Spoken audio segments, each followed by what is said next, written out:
Yellow. Hey, Herbie, it's Will with Schedule Hi. Fly. Hey, man, I can hear you better now. Okay, I don't know what was going on there. Sorry about that. Hey, where are you right now?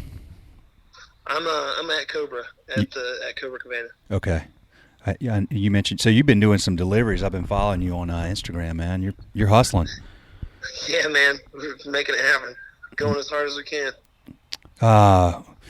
Well, hey, thanks. I won't keep you long, man, but I appreciate it. You know, for a while there, I was wanting to get up to Richmond and sit down and do this in person one day, and we still will. But in the meantime, man, you and I have spoken before. I think when you first signed up for Schedule Fly, and we have Jake Wolf and I talked last week, and I knew y'all knew each other. I didn't know the connection, and he kind of filled me in on that. So have a lot of respect for him. I have a lot of respect for you, my friend. You're busting it hard, and I know you guys are. You care a lot about your team, and you care a lot about your customers. That's very apparent from everything I see from y'all on social media.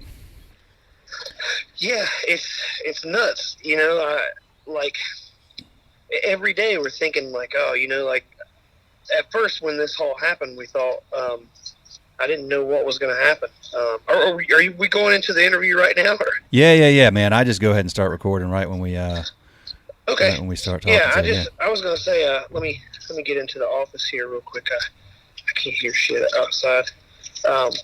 I was going to say no, we just didn't know what was going to happen, and we thought we were only going to get a couple days, and then we thought, well, you know, I said, we can deliver. I said, before we got open, I was delivering for Amazon. I was doing anything I could. So, you know, that was not different. And then I asked everybody else who had cars if they were willing to do it. And so we kind of put a plan together really quick to try to do something. Because at first, even if everybody else, you know, even if everyone wasn't telling you to close or that you should close, I felt like you were going to be, you know, you had to do something. You had to figure some other way out because there was going to be no more like in dining stuff. Yeah. So we just tried to figure it out real quick, you know. And I've talked to lots of people. Jake is one of them. Jake's one of my. I've known him the longest, and I take everything that he says. You know, he's been in this. I don't know anything about running a restaurant, man. I'm an artist and a musician, you know, but I learned a lot in the last year and a half. I mean, a whole lot about. And I think you know, I'm probably going to jump all over the place just because I do, and just because my brain's in outer space right now. But go for it, bro. I think all the things that you do in your life lead you to, you know, figuring out how to be in a leadership role. I've never been anyone's boss before. In the band, we were all, you know, equal. You know, we all sort of made the decisions or whatever. And as it goes, that gets harder and harder because everybody wants their way. And you know, in a democracy, it gets pretty tough. But then getting into leadership positions, you realize these are things that you were told you were good at when you were younger, or like you were, you know, pushed into with different things, like whether it was scouting or, you know, the different things. And I think just treating people the way you want to be treated has helped me get you know, I treat my workers like I want to be treated. Richmond is a very wild city. There's a lot of people who don't like their bosses. I mean, I can relate. When I started working, I was like, worked at a grocery store from 14 to 21, and I wrote a lot of poetry about killing my bosses like when I was young. Did some of those turn into some songs? Huh? Did some of those turn into some of your songs? No, I don't know. Not really, but I mean, they definitely led me into being a writer and stuff like that. But I guess getting back to being a good boss, it just or trying to want to do the right thing for your people who you work for. I mean, it's like any other family you have. I consider everybody that works for me part of a family, and I think if you treat them like that and you care about them, and you don't, you know, then you actually do care about what happens to them and what happens when you have to lay off 26 people or something like that. You know, it's very scary. Or like, you know, I think that the perception is that lots of bosses don't give a shit about the people that work for them, and they're just there to do a job while you collect the bread or whatever. But and that's big. There's like a lot of sort of like a unspoken like Labor Party style politics in Richmond that I didn't see when I lived in Raleigh. It might be there now. I'm not 100% sure. It's been like 8 years now, but this industry is very, very, it's very wild up here, and we do a different thing. I guess that's why, I don't want to jinx anything, but we have up until, everything going to hell have been pretty successful in a pretty short amount of time, comparatively speaking, I think, from just what I see with everyone else. And I think it's just, I learned a lot from people who already do this kind of thing. Similar, like if you're trying to have a band and you see your people that you idolize, and you try to emulate them a bit, or maybe you have these different influences. Some you wear on your sleeve and some you don't. But Jake was always in the restaurant industry. He's Tyler, I'm sure he might have mentioned some of this, but my best friend he's his older brother. He's my best friend's older brother, and I worked as a bar back at Capitol Club 16, way before I moved up here. Yeah. And there's other different people almost in every city. There's people who were always good to the band or good to Tyler and I. We would try to get shows and play music in people's restaurants, and before we could even were good enough to play in venues or whatever. So it's nuts to have so many friends lose their jobs all at once, and this whole industry sort of, I don't want to say collapse, because everybody started doing what they can. They're figuring it out like we are. Yeah. I hope everybody is. I mean, some are, some aren't. I mean, I know a lot of people are scared about it. Well, they are, and it's actually, we this new little podcast series we started on our podcast, we're calling it Onward, because what we're trying to do is capture people like yourself and other folks around the country to find out what are you doing now, like to go onward, like what's happened has happened. We can't change it. We don't even know when it's going to end, but we got to keep pushing forward and move onward. So that's why we're doing this. And y'all are you treat your staff well, because you grow up learning from folks like Jake Wolf, who's always treated his staff extraordinarily well, like family, and that's been evident since the day I met him years ago. And I don't know Tyler. He did tell me about Tyler, and in fact, we're going to order one of Tyler's those paintings he makes of animals. Have you seen those things? Oh yeah, I own a few myself. You own a few yourself. There you go. Yeah, we're gonna send them. Yeah. We're gonna send them some. We got 2 dogs. We're gonna send them some pictures of those and order. So those things are awesome. Yeah, Tyler and I have been art partners and music partners for over 20 years, since '97, and shortly thereafter is when I met Jake. We started college together at East Carolina. He's my best friend. So yeah, definitely support him. And if anybody out listening doesn't know what we're talking about, check out at Wolf Knight, and that's WOLFNITE on Instagram or whatever. He's or wolfknight.com. He's a great artist. And I'm trying. It's not just restaurants who lost everything too. There's like, oh yeah, I don't know, man. It's anybody listening to this knows already. Like, it ripples throughout everything. Like, no matter what, like tattoo artists and just everybody. But I think, and here's the thing, and I hope that everybody that you talk to is saying that as well, because if you're the type of spot who gives to the local elementary school and raises money for their kids, or for at Christmas, or if you do things for breast cancer awareness, or if you do have some kind of event for this thing or for that thing. I mean, we've only been open for, I guess,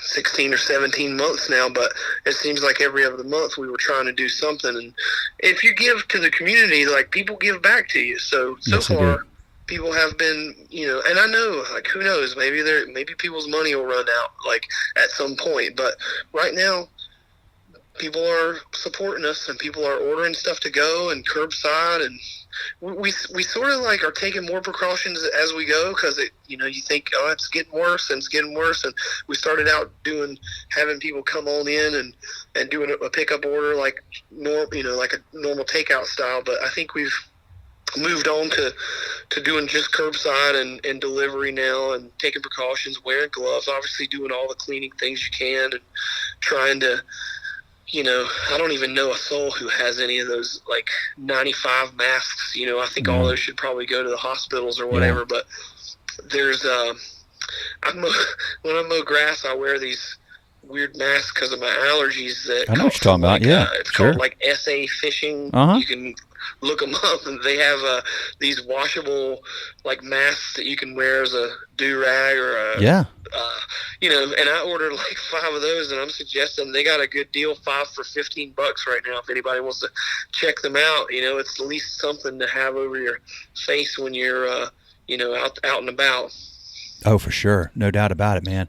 Well, you're been open for, you said, about 16, 17 months, but you're also opening another concept, right? Hot for pizza? That's an awkward position to be in right now as well.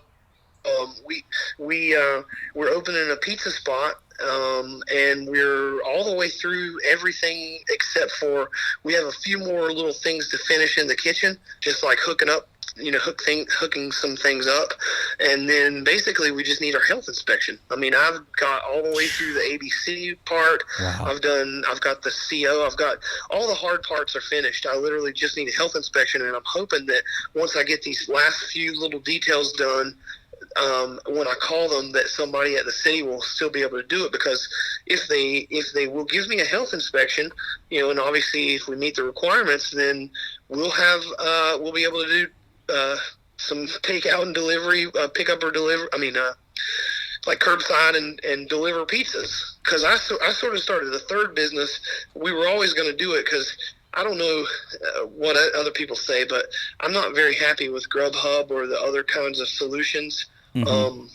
I mean, I think it's a great concept, but I don't think they hire out people. Like you need a delivery person to be an ambassador for your restaurant, and letting just anyone do it and it being a completely different person every time, that can be detrimental to if they're not on top of it.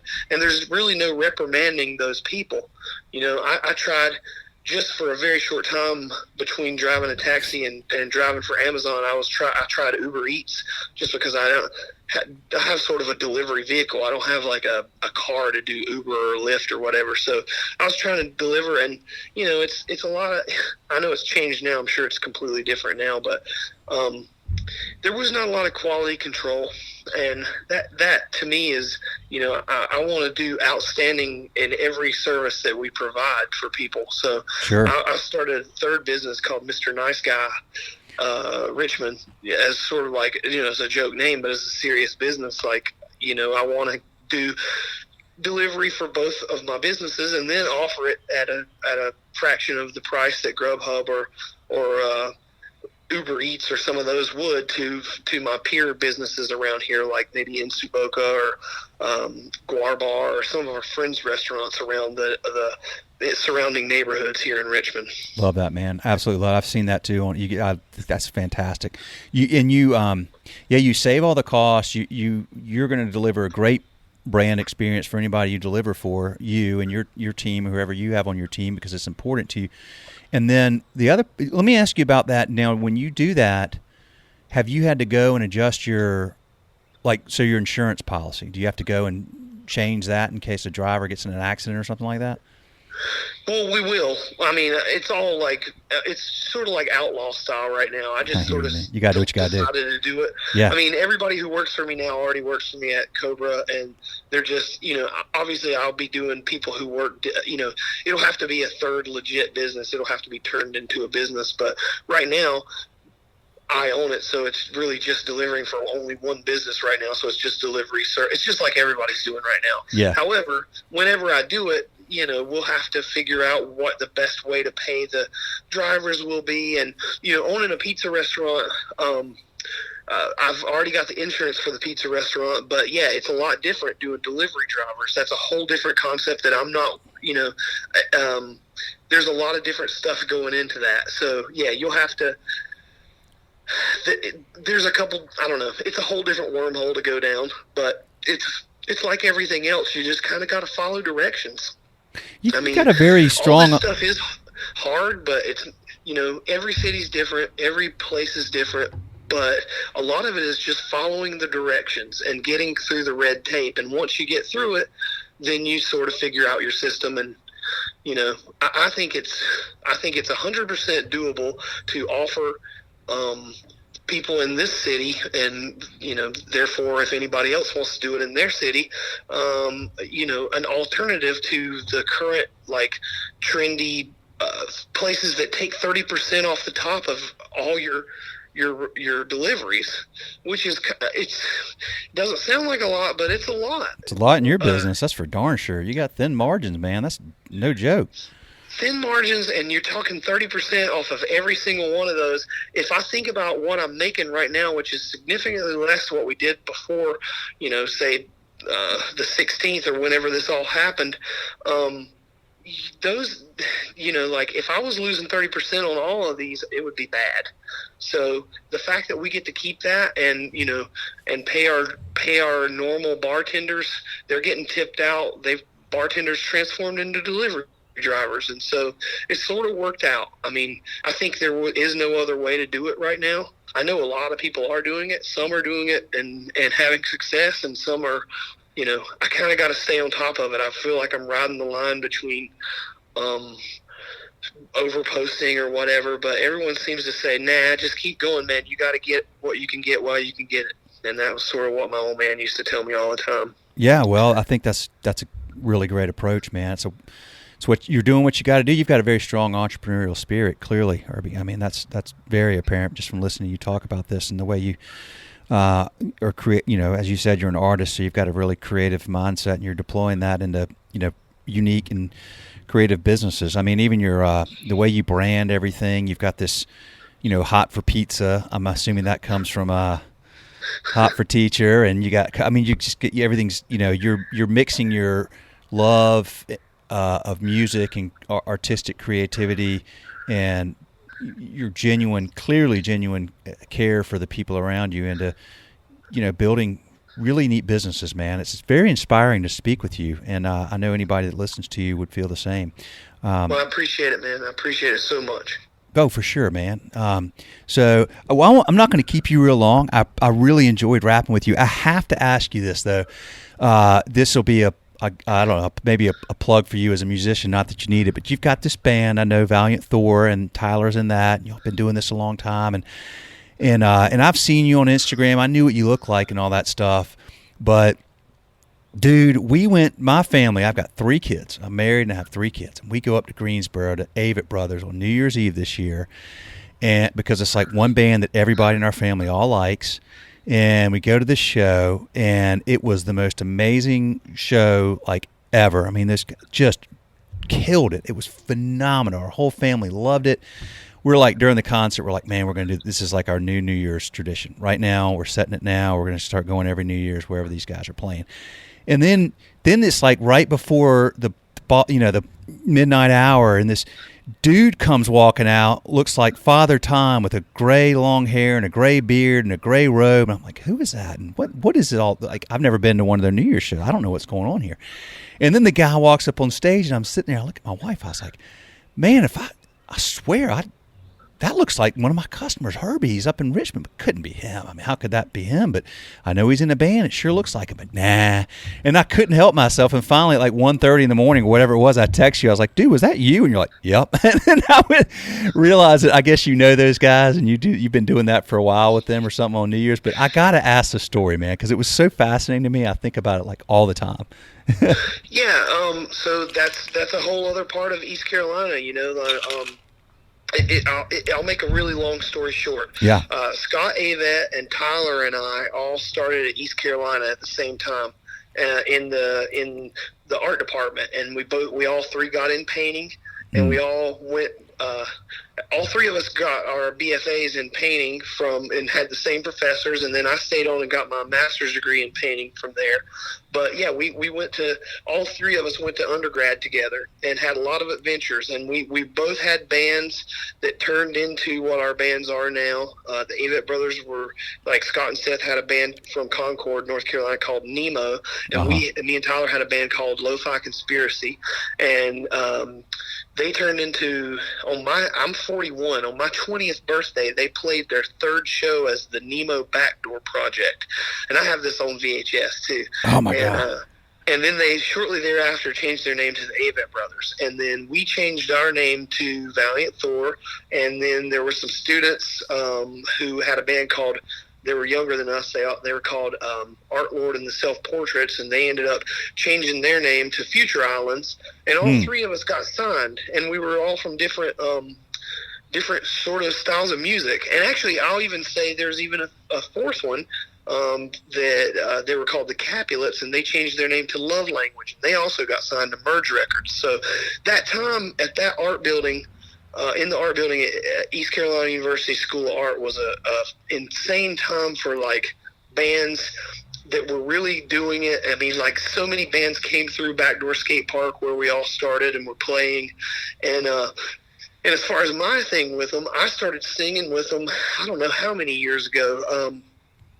I started singing with them on New Year's. Before I did the Father Time gig, my parents are from outside of Charlotte, and my father's passed on now, but my mom still lives there on the other side of Charlotte from where they grew up. But where's your mom live? My mom lives in Lincolnton, North Carolina. That's where I grew up. Okay, sure. Okay. And, between Gastonia and Hickory. Yeah. And like, it's, we're all from the same sort of area, so we would meet up around New Year's, and I'd see them. And then once the first time I was supposed to come out and sing them, I came back and saw them, and then I came out and they hollered. I basically missed the call to come out and sing. So the next year I was like, I'm not going to miss this. So I did it. And this is years ago. This is early 2000s. And then about 7 or 8 years ago, we started doing it where I was Father Time, and we liked it so much, we're like, we're going to make this a thing. It's definitely been 7 years now.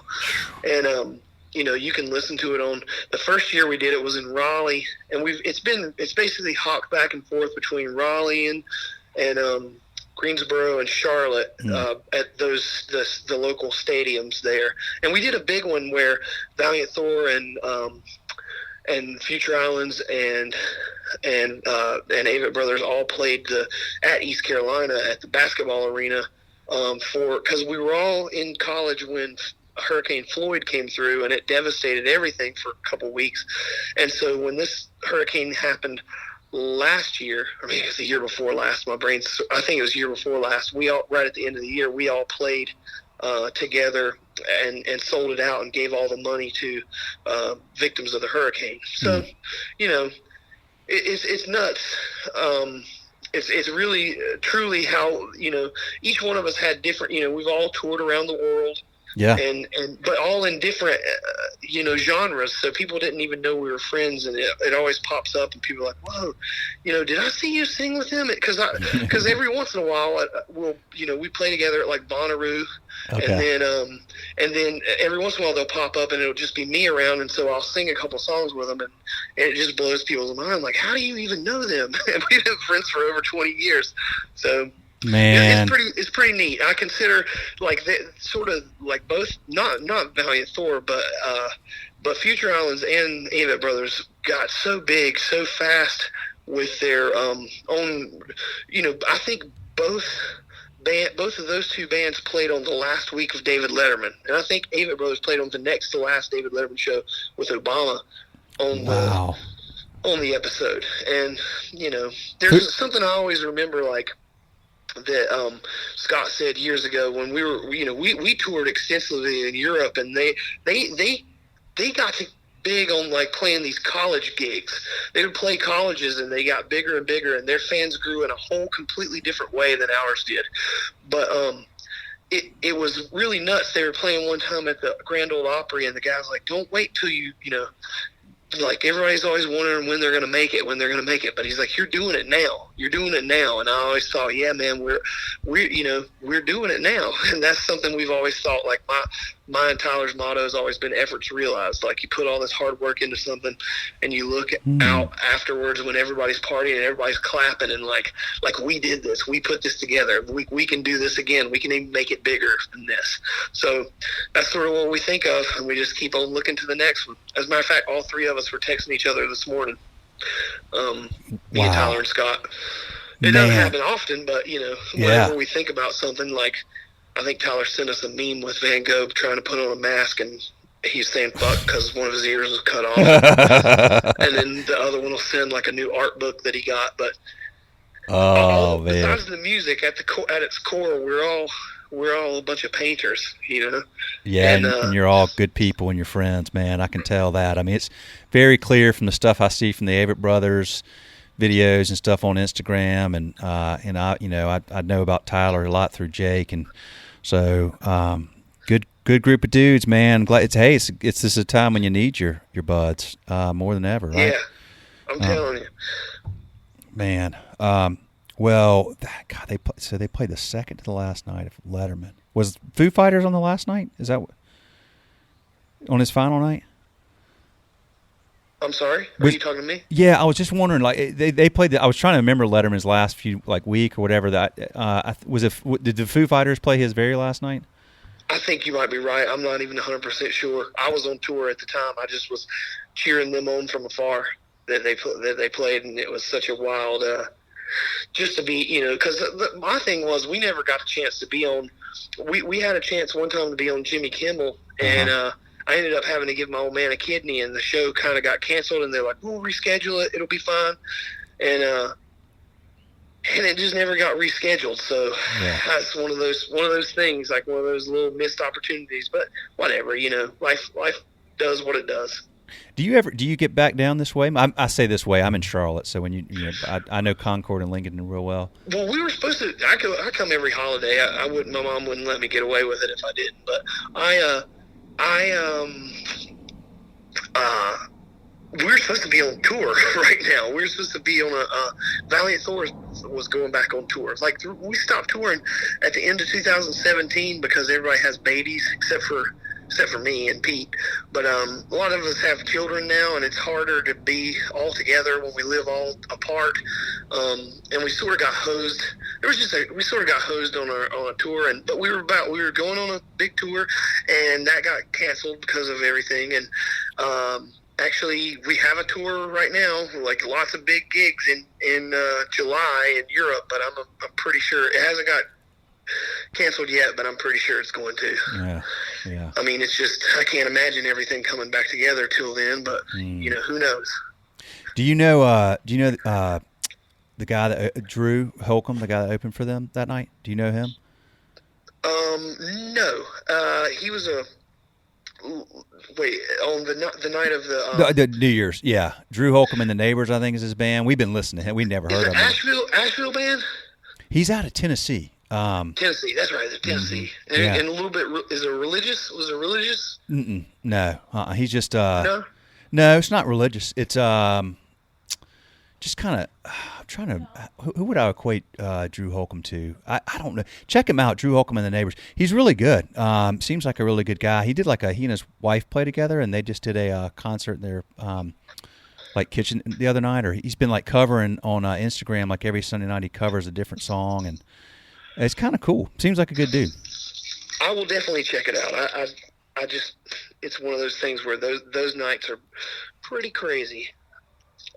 With a bunch of family trying to wrangle my family and everything. I bet, man. Well, all right, Herbie. Listen, appreciate the time. Anything you need, man, anything, just let me know. And best of luck to you, your team, your customers there, man. I can just tell things are going to work out well. You got a good heart. You got a good focus on the people around you, and you clearly care deeply about what you do and who you serve and who's on who you work with and your good friends and family. So, man, it's been a real pleasure, and I really appreciate the opportunity very much. It's an honor. Well, thank you so very much for having me. I'm sitting here. I'll send you a text in a second. I'm going to show you. I'm wearing my Schedule Fly socks right now. Oh, I'm really glad you said that. Please do, because if you look on our Instagram, you'll see Jake on there. I've been trying to get everybody to do a selfie. Yeah. That I can post, and of course, I don't know how you can do it with the socks, but I mean, if you have any Schedule Fly gear, man, throw it on, do a selfie, whatever you can send me. I'm going to stick it up on Instagram when I post your episode. Okay. Appreciate it, man. Right on. Yeah, man. Have a great one. All right, see you. Bye-bye. Bye.